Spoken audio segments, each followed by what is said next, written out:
Hello everyone and welcome back to another Scratch tutorial. So in this video, I'll be teaching you guys how can you make a collusion script. So let's get started with the tutorial.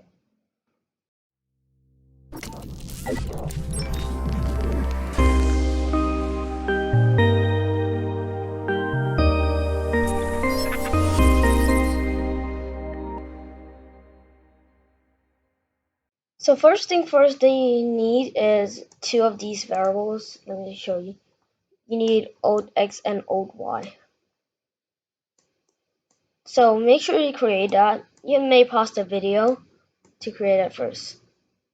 Alright, I guess you're done. Let's move on.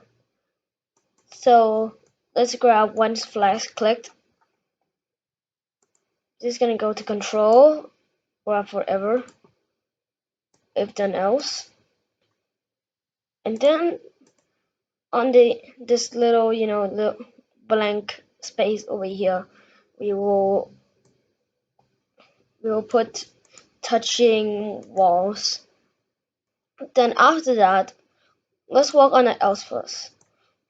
Then you have let's set the old x and old y to be the x position.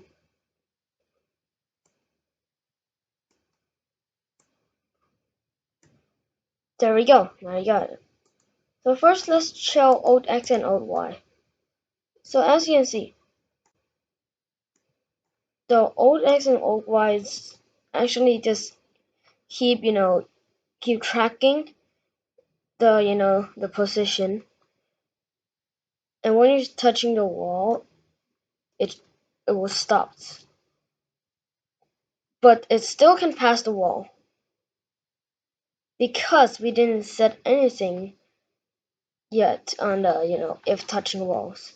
To do that, so you're just gonna come on over here and go to x and y.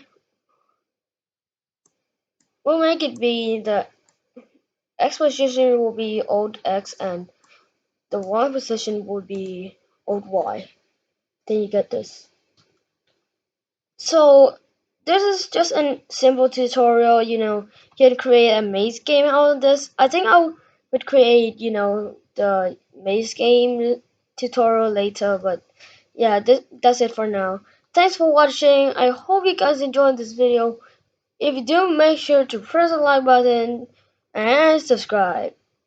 Also turn on notifications so yeah, you won't miss any cool videos, some cool Scratch tutorial. So make sure to join my Discord server if you have any questions or you just want to talk with the community. Yeah, that's it. Thanks for watching and I'll see you guys in the next video. Bye.